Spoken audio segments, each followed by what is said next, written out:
Bueno, entonces yo esta presentación la llamé State of the Industry porque me parece que hay un montón de fuerzas que impactan lo que hace un frontend en su día a día, y me parece que es como chévere tenerlas en cuenta, empezando porque hay un montón de cosas que han cambiado con el tiempo, entonces es chévere como saberlas un poco.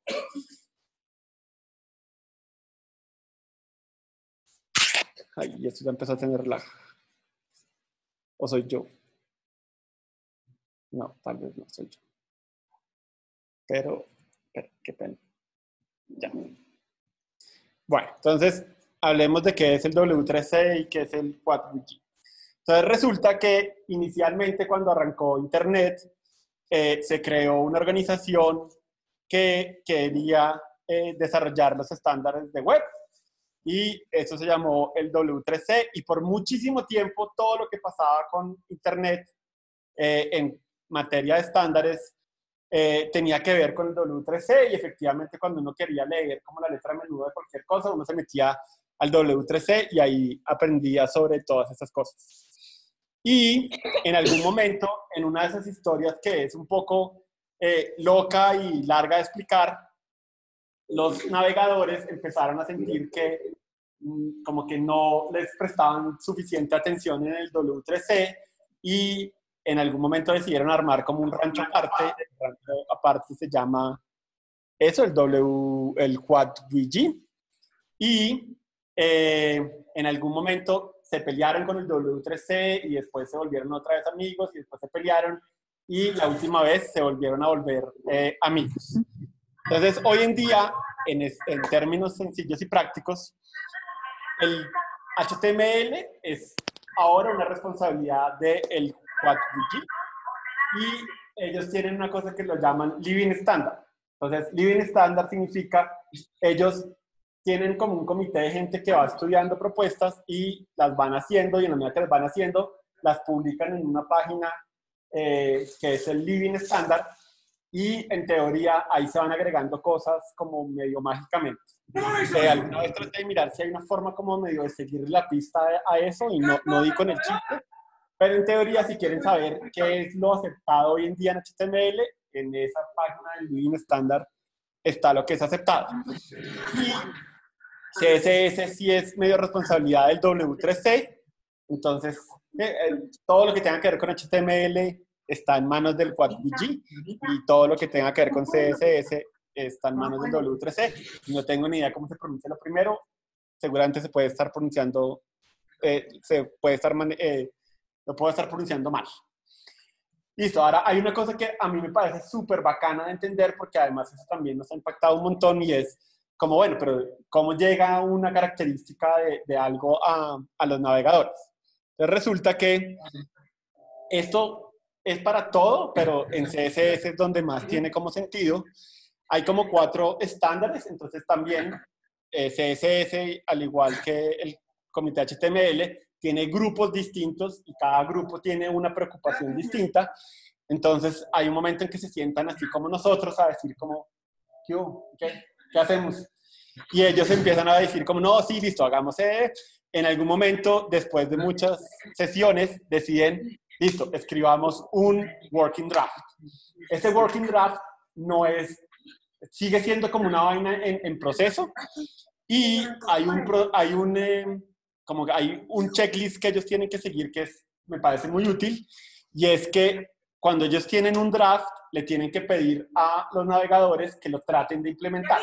Pues obviamente yo puedo haberme fumado una vaina súper así, ya y sofisticada, pero si un navegador no lo puede implementar, pues lo que estoy haciendo no tiene ningún sentido, y tiene que haber 2 navegadores que hayan podido independientemente implementarlo para decir, ok, hay suficiente claridad sobre cómo funciona esto, y efectivamente la cosa es suficientemente sencilla y toda la cosa hermosa y divina. En alguna época, entonces, cuando los navegadores trataban de hacer eso, miren que otra vez, hasta ahí estamos en la primera etapa, o sea, esto ni siquiera está cercano a estar disponible. Entonces, ¿qué hacían los navegadores? Decían, venga, yo voy a implementar esta propiedad, llamémosla con un prefijo que me represente, pues para que la gente sepa como, oiga, si yo la hice y yo soy genial. Y efectivamente así nacieron los prefixes de los navegadores, pero eso jamás estaba pensado para que la gente los usara. La teoría de que tuvieran prefijos estaba como inducía a la gente a pensar como, venga, eso no está listo, esto es todavía un proceso, pero obviamente la gente apenas le dan el dulce, pues trata de abusar de él. Entonces, mucha gente sintió que estaba bien usar cosas con prefijos y lo que les digo, es solo parte de ese proceso. Cuando dos cosas independientes logran montarlo, entonces, en base al feedback que ellos les dan, porque también puede ser que los navegadores digan como, esta vaina no es posible implementarla, o esta vaina le hace falta otra propiedad que me ayude a... entonces, efectivamente, ellos hacen una vaina que se llama Candidate Recommendation, y ahí sí los navegadores adoptan la sintaxis definitiva. Entre ese proceso, el Working Draft y Candidate Recommendation, lo que más fácil pasa es que la sintaxis cambia un montón. Entonces, por eso es que es re mala idea utilizar los prefijos, porque eso seguramente puede llegar a cambiar en algún momento. Y efectivamente, cuando ya los navegadores han implementado y el comité de evaluación del organismo encargado dice como, oiga, sí, efectivamente esto ya está como estable, se pasa a un Proposed Recommendation y después de un tiempo creo que alguien dice, listo, ya esto ya está más que maduro, ya envíelo, sáquelo y se vuelve un Recommendation. Entonces también si alguna vez se meten a la página esa de CSS, van a ver todos los grupos que están trabajando en diferentes cosas y cada una de esas cosas está en un nivel distinto. Hay unas que están más cerca de salir y otras. Y CSS en eso también se parece a HTML, es como un estándar vivo de alguna manera. Nunca va a volver a ver CSS 3, ni CSS 4, ni 5, ni 6. Básicamente, cada grupo va armando su propio camino y cuando esté listo lo montan y sale. Y CSS es lo que está ahorita digamos, al menos en el Proposed Recommendation, ¿sí? Pero ya se acabaron los números para HTML y CSS, ese concepto ya no lo van a volver a utilizar. Entonces, lo que les contaba ahorita, esa es la manera en que obviamente se pasa a Candidate Recommendation y por eso es que la teoría de los prefixes es muy, muy, muy mala. ¿Sí? Entonces, si se tienen que llevar algo importante de esta presentación, olvídense de usar prefixes y no hagan hacks que tengan que ver con usar prefixes porque, como les digo, la sintaxis seguramente va a cambiar cuando lo finalicen y en algún momento va a haber una sintaxis oficial y esa es la que todos los navegadores se van a comprometer a soportar y la van a soportar de la misma manera. Entonces, como obviamente los navegadores tienen que seguir tratando de sacar sus funcionalidades experimentales, lo que decidieron hacer es que ahora hay que activarlas con un flag. Y como obviamente tengo que tener el flag activado en mi navegador, entonces no hay riesgo de que eso llegue a producción o que alguien lo utilice para que llegue a producción, porque solamente soy yo el que lo va a tener activado. Mis miles de usuarios seguramente no tienen el flag activado, pero obviamente es la manera en que uno sí puede jugar con la vaina, no sé qué, y eso utiliza la sintaxis propuesta. Seguramente va a cambiar en algún momento, pero digamos que ya no hay prefixes por ninguna parte, entonces es un poquito más transparente de alguna manera. Entonces, bueno, lo que les contaba, nunca va a haber HTML6, no pregunten por HTML6, nunca pregunten por CSS4 porque nunca va a haber CS4, nunca utilicen prefijos. Y otra cosa que pasaba antes con CSS, que es muy chistoso, es que el comité decía como, listo, venga, vamos a hacer una especificación de columnas y pues usted, navegador, mira a ver cómo puede llenar como estos vacíos. Y creo que la vaina era como tratar de que las características llegaran rápido al mercado, tratando de no ser tan mamones, pero obviamente después se dieron cuenta que como los dos navegadores podían entender eso de maneras distintas, pues obviamente se veía distinto y como se ve distinto nadie lo utilizaba. Entonces el caso de Multicolumn es súper chistoso porque es una de esas vainas que todo el mundo lleva mucho tiempo diciendo que está roto porque obviamente cada navegador lo implementaba distinto y ahorita están metiéndole la mano para que todo quede súper claro. Ya no hay áreas grises en cómo funciona Multicolumn y en teoría en cualquier momento cuando eso sea un recomendado, entonces todos los navegadores van a empezar a hacer lo mismo con Multicolumn. Entonces, esa era como la introducción a quién maneja los estándares y cómo evolucionan los lenguajes. La otra parte importante es sobre navegadores, entonces no sé si alguna vez han visto, hay múltiples páginas que tratan de llevar como una cuenta de qué navegadores son más usados. Todos traen una sección que es como, venga, yo le muestro en el mundo, pero venga y también le muestro en su país. Entonces uno puede ahí como jugar con esas vainas. Uno también puede decir como muéstrame solo mobile, o muéstrame solo desktop, o muéstrame todo revuelto. Estas son las estadísticas globales a julio de este año.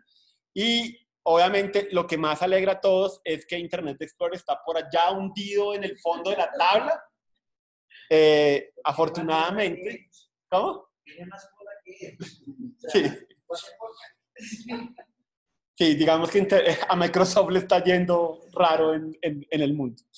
Pero, menos mal, los navegadores que son más amigables con los estándares están en la parte de arriba. Obviamente, Safari suena como medio raro, pero obviamente acuérdense que todos los iPhone en el mundo usan Safari casi que por defecto. Entonces, esos son el 15%. Usualmente son gente móvil. Y lo que les digo, pueden filtrarla. En Colombia es muy parecido realmente los porcentajes, pero si tienen alguna vez dudas, pues pueden buscar por ese nombre el estudio y ahí les dice. ¿Qué es lo importante para mí de esta tabla? Que efectivamente Internet Explorer es casi que una historia de terror con la que asustan a los desarrolladores hoy en día, pero ya no es tan relevante. De hecho, no sé si vieron que hace unos meses Microsoft sacó un artículo diciendo la gente ya no debería usar Internet Explorer como un navegador. Ellos lo llaman un compatibility, no sé qué. Sí, es como hay un montón de cosas que solo funcionan en Internet Explorer, utilícelo solo para revisar las cosas que solo funcionan con Internet Explorer, pero no lo utilicen como un navegador realmente. Es mejor que se pasen a otro navegador.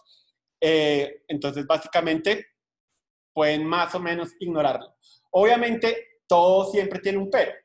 Entonces, resulta que hay clientes que la empresa compra computadores para todos y si son Windows, eso trae un navegador así súper notorio sobre todos los demás. Entonces, adivinen qué navegador va a usar la gente a la que le compraron ese computador. Y todavía hay empresas que obviamente no cambian esos computadores. Entonces, así solamente el 2% del mundo la utilice, puede ser que la audiencia de su página sea como el 90% Internet Explorer. Pues obviamente siempre todo tiene su granito de arena, pero digamos que en términos generales, si no tengo que preocuparme por cosas raras, está bien pensar que Internet Explorer es minoría. Y una cosa que leí en alguna parte que me parece sensata es, como Internet Explorer jode tanto, rendericen lo que renderizarían en un celular, que obviamente no es súper sofisticado ni nada, y en una pantalla grande no se ve tan bonito, pero funciona, y obviamente pues como es el 2% de su audiencia, pues no es tan grave y terrible, y así ustedes no se sacan canas ni nada raro. Bueno, y obviamente si Internet Explorer no es un navegador recomendado por su propio creador, pues Edge en teoría es el recomendado. Edge se actualiza, que ningún Internet Explorer lo hacía, entonces por lo menos es chévere porque la embarrada de hoy de Edge seguramente en un futuro va a estar, pues va a tener un parche. Y una cosa también que pasó hace poco que sacudió un poco como las redes sociales es que el engine que utiliza Chrome para su navegador se llama Chromium y Microsoft dijo, ¿sabe qué? Ya, me di por vencido, me aburrí, voy a utilizar Chromium en Edge. Entonces, en términos de características, hoy en día Edge es exactamente equivalente que Chrome, lo cual es muy bacano para los que quieren trabajar en esto porque es un navegador menos de qué preocuparse.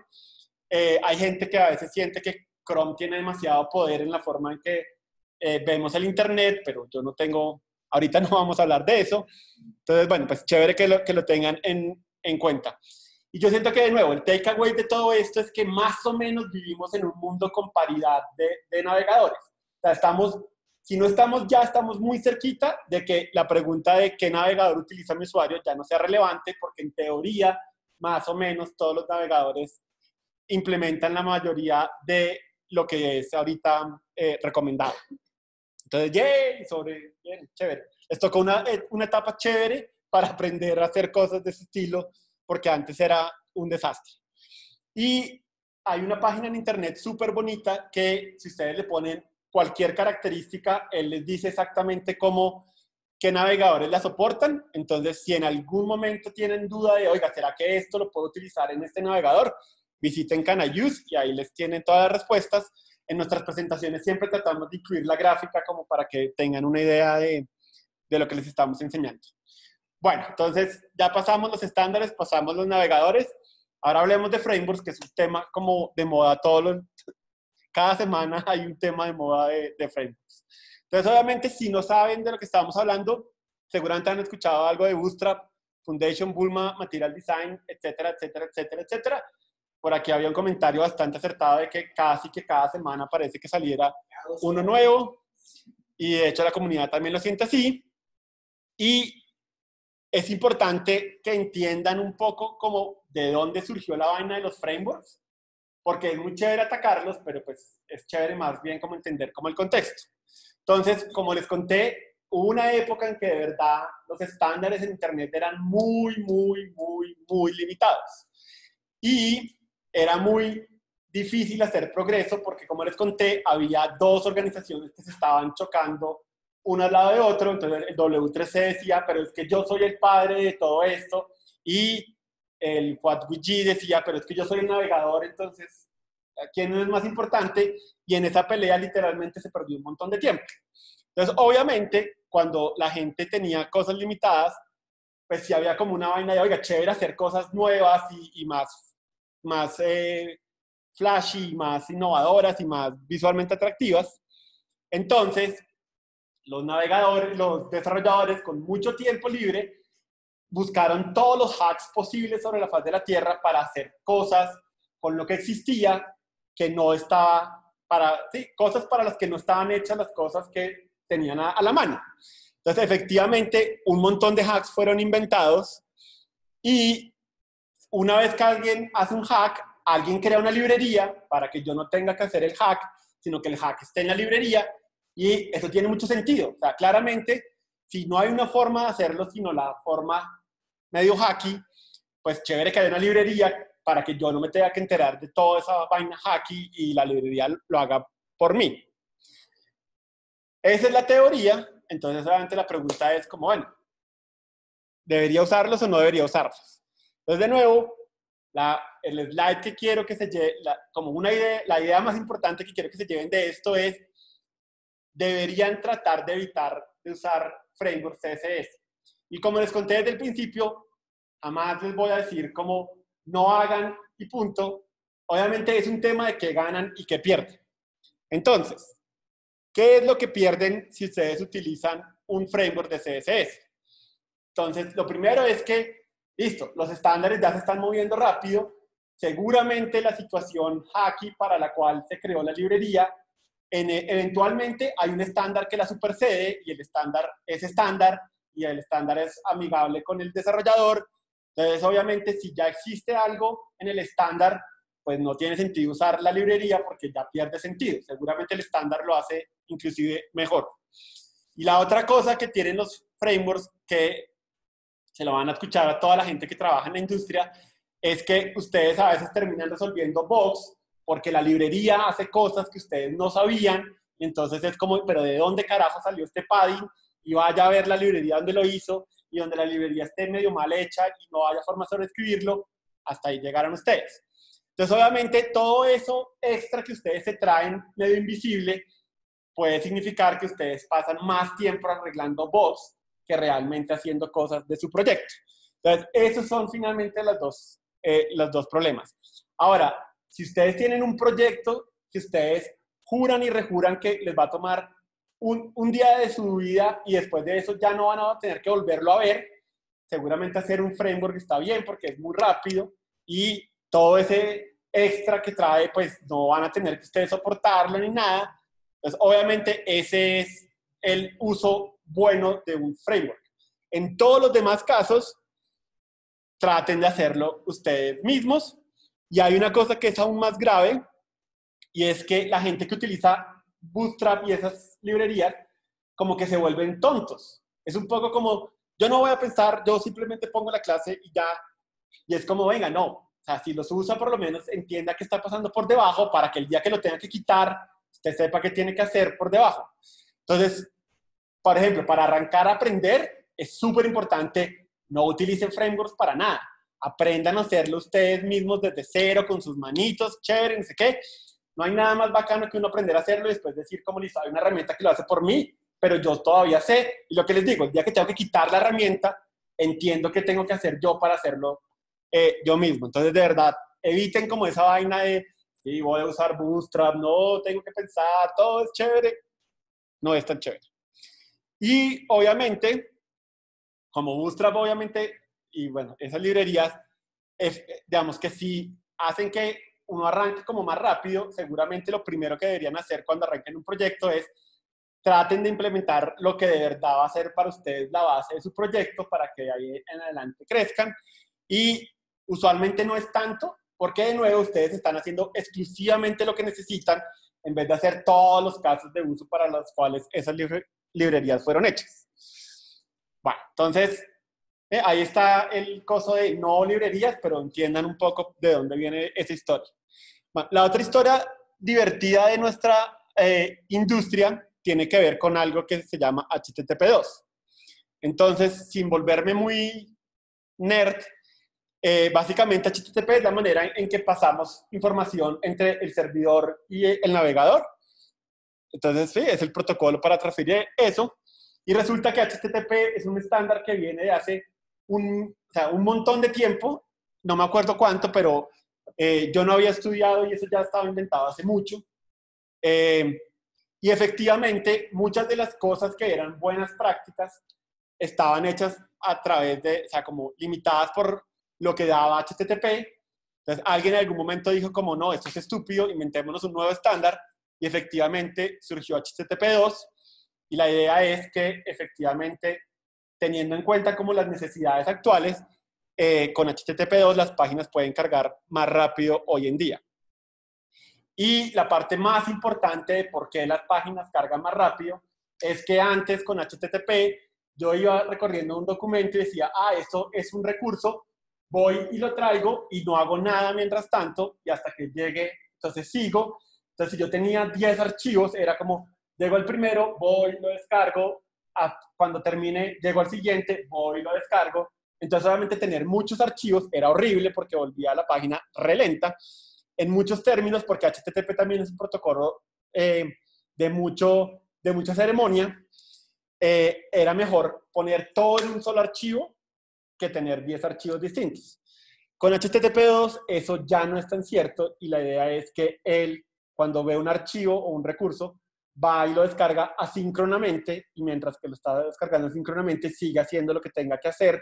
Entonces básicamente es como si estuviera en paralelo descargando todos los archivos, por lo tanto eso debería ser mucho más rápido. Pero obviamente todo eso depende de si el servidor que ustedes están usando tiene HTTP2, pues obviamente hay que averiguar si está usando HTTP2. Si no está usando, si no pueden averiguar, asuman que no lo está usando. Pero sí es importante como que tengan eso en cuenta. Eso también salió de una encuesta de esa compañía.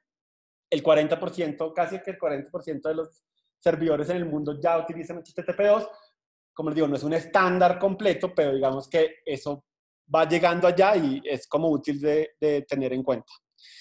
Y eso enmarca una idea extremadamente importante del día de hoy, y es que todo lo que yo les diga hoy que es mala idea, puede ser que en 6 meses sea una buena idea.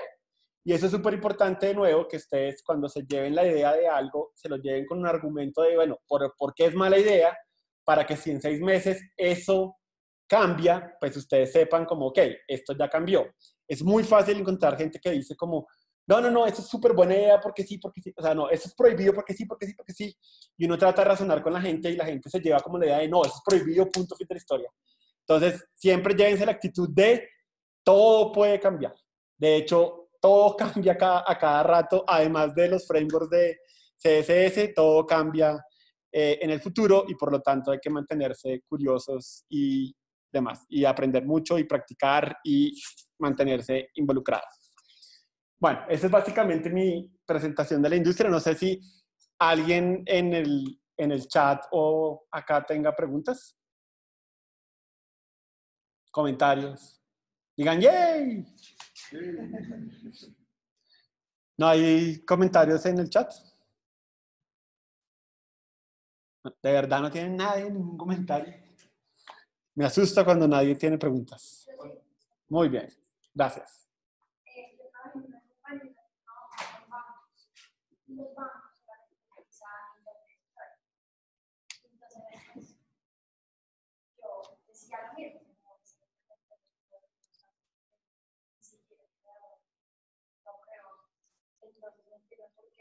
Seguimos soportando eso.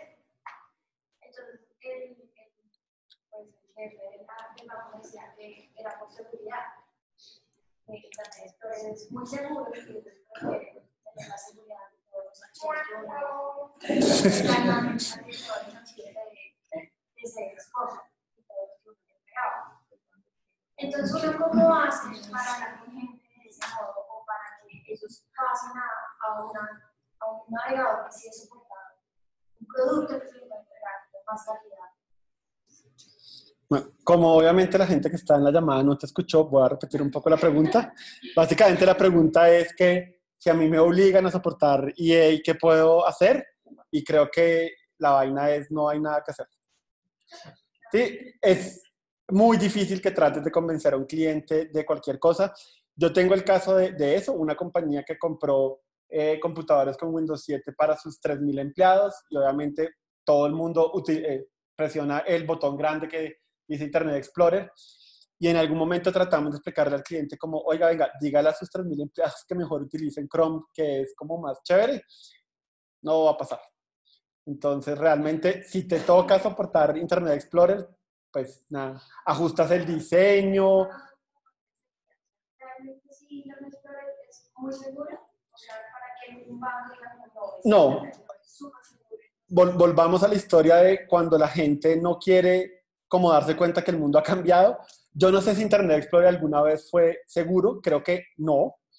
De hecho, tiene un problema y es que está hecho por la compañía que más gente odia en el universo. O sea, yo siento que todo lo que hace Microsoft a la hora de salida ya tiene como 10.000 personas que están tratando de tirárselo porque la gente tiene como una animadversión por Microsoft.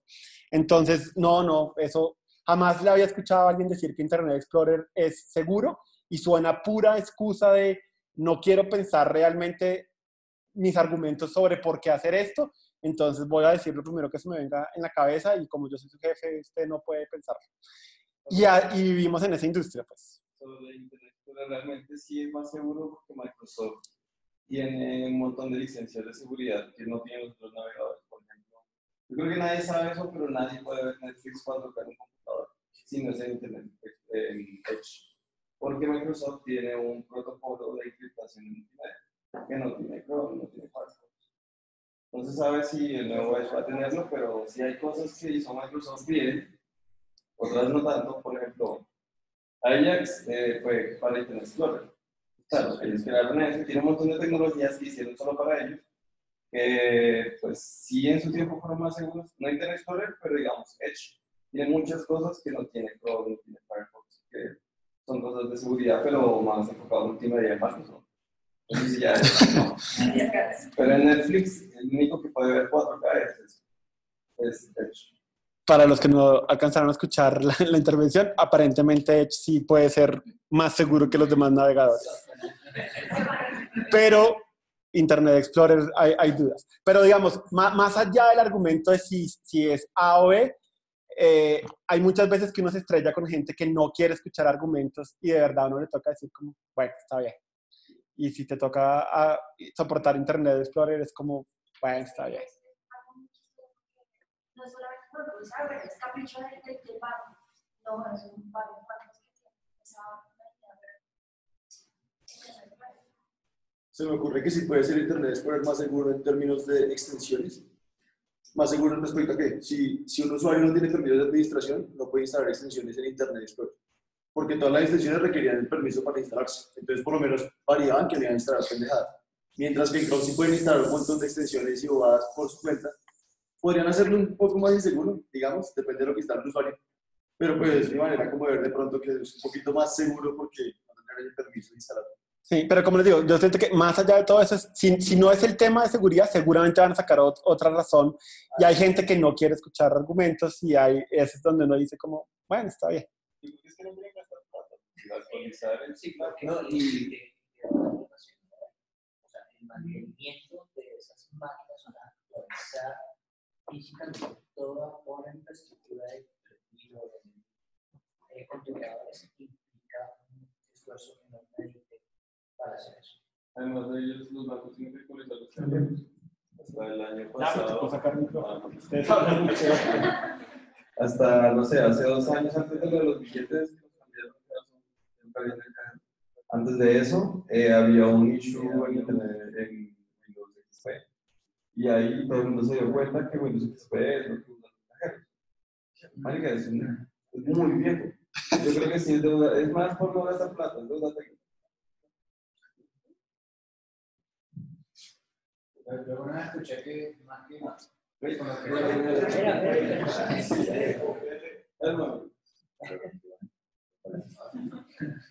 alguna vez escuché un poco que más que casarse con el Internet Explorer, lo que hizo Pablo fue casarse con .NET.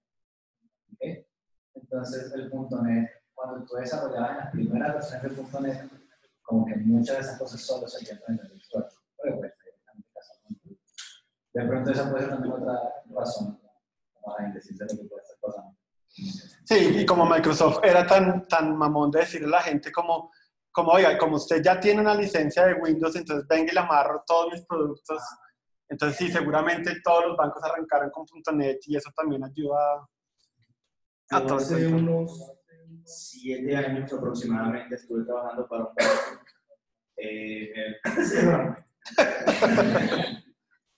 No me das un plata ahí, por favor. Todos los computadores utilizaban Windows 7. Lo que pasa es que, por ejemplo, en ese cliente en específico, obviamente, nosotros teníamos que soportar una aplicación y el navegador que teníamos que soportar en ese entonces, creo que era Internet Explorer 9 o 10. Pues, era horrible, no sé qué, pero pues es lo que necesitaba el cliente. Como dice Carlos, pues, nada que hacer, toquen eso.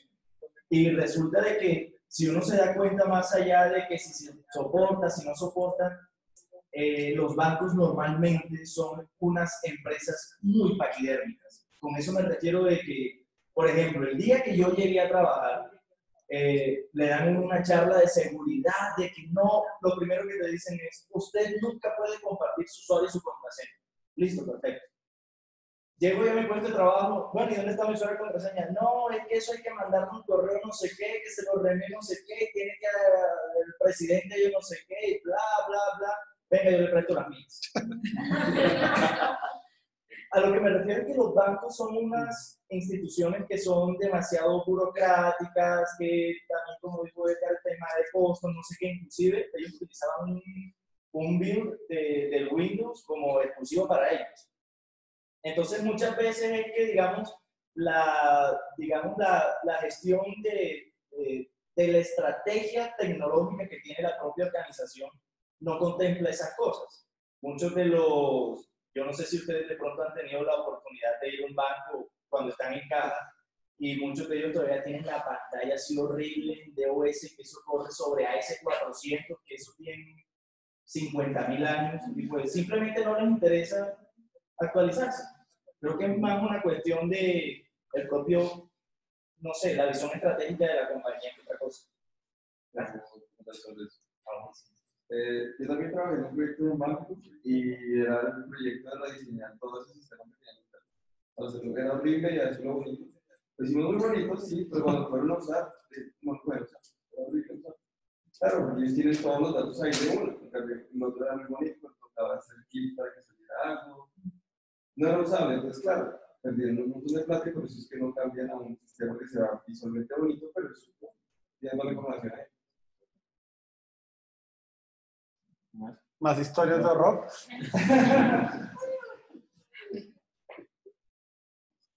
Yo trabajo mucho con el tema de publicidad y pasa también mucho con los clientes que cuando hacen no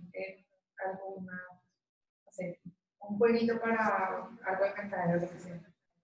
y empiezan con el tema de es que quiero que se vea en todo lado. Es que si no, voy a perder un cliente. Y no, si no se ve en internet, espero que tal que el 1.1 ese tal que me compra. Y créanme que ha pasado. Y es también una pelea que hay que, digamos, por ese lado hay que dar a veces, porque pues uno tampoco le puede hacer todo. Y sí pasa mucho que a veces los clientes dicen, no, es que yo en mi computadora no puedo ver. Bueno, y usted que navegador uso. No, internet, claro. No, pero es que ese no lo uso por. Pero es que ese es el que yo uso, y si yo lo uso, todo el mundo lo usa. No haga eso, señor, por favor. Entonces también hay que ver mucho como el tema del proyecto, de cuándo hay que dar una pelea y cuándo no. Pues digamos, en un banco pues me dice, bueno, todo el mundo usa lo mismo, pues bueno, no. Pero pues en otros casos yo siento que a veces hay que dar una pelea y que sí se puede ganar esa pelea de decirles, no, yo le doy soporte solo a esto y ya. De hecho, das pie a un tema que no toqué acá, pero obviamente hoy en día es fácil saber quién visita la página de uno porque Analytics hay por todas partes y efectivamente hay una forma de decirle a alguien como el navegador que usted usa no lo usa nadie o lo usa muy poquita gente. Entonces, si hay como una manera tal vez de tratar de revisar, como bueno, revisemos si mis assumptions, que ya no sé cómo se traduce en español, como lo que yo creo y lo que yo pensaría, si es cierto o no, y de verdad que no sea como es que si yo lo usa todo el universo, y hay una forma clara de decir al cliente, no, venga, mire de verdad cuál es su audiencia y mire de verdad que tiene sentido pues que el Spanglish me gana hoy, no leemos soporte, pero soporte no se dice en español. Pero bueno, me entendieron la idea. Entonces sí, pues tal vez Analytics es la respuesta a esos casos de que de verdad revisamos quién es audiencia antes de comprometernos a soportar un navegador que es una manera de soportar. Bien, ¿alguna otra historia? Algo positivo, no podemos terminar hoy con historias así. Voy a, No, pero entonces está cerca, tranquilo. sí, ahí alcanzo. Voy a compartir más bien una historia que está del otro lado, porque pues entiendo lo que tú dices, que de pronto por compatibilidad, el banco por plata, lo que decían, no querían invertirle a eso, o digamos lo que tú dices también de hay que jugar como que qué audiencia tiene cada browser y tratar de ser compatible con todo. Pero digamos aquí tenemos el chance de trabajar con una persona que fue el technical lead de la DIAN. ¿Alguno ha tenido que entrar a la página de la DIAN? Todos. Creo que sí, si no la mayoría. La página es horrible. Alguna vez nos estábamos quejando como raro de, siempre uno se queja mucho, de la página de la DIAN, y él nos contó, él fue de las personas que logró ese proyecto que cruza la información de en sistema. Es decir, el proyecto realmente no era hacer una interfaz bonita, sino el proyecto era hacer que funcionara, ¿sí? Y los volúmenes de información que se manejan es una cosa absurda. Seguramente una persona, o sea, un equipo de trabajo limitado, porque sabemos que el gobierno tiene también sus cosas ahí, tuvo que, digamos, que aterrizar como en un tiempo también, en un tiempo real. Entonces, pues nos aclaró eso, dijimos, ok, tiene sentido pues que esté así como tan revisada esa página. Y sobre todo lo que mencionaba Carlos, y es que más bien esto de que todos estén estandarizando es algo reciente. ¿Sí? Entonces, estamos en una época donde ya es chévere decir de que Microsoft está como en la onda de usar el mismo Chromium, el mismo proyecto donde todo está estandarizado, donde todo es bonito. Pero antes, cuando inclusive estaba Flash, cuando había cosas como los applets, bueno, de pronto alguno tuvo que trabajar con eso. Este concepto de la interfaz gráfica no era como tan preocupante, lo que querían era que funcionara así. Entonces se valían de lo que fuera, y pues en esto de los contratos con el Estado es como, se hizo, funciona, y ok, eso es una licitación, tiene que durar N años. ¿Sí? Entonces pues de pronto ahorita sí, ojalá le actualizaran la página, pero digamos que funciona de alguna forma, y pues esa es la otra cara de la historia. Sí, todo tiene siempre su lado oscuro. Pues su otro lado de la historia, más bien. ¿Listo? Nada que agregar. Bueno, muchas gracias. A ver si puedo hacer esto.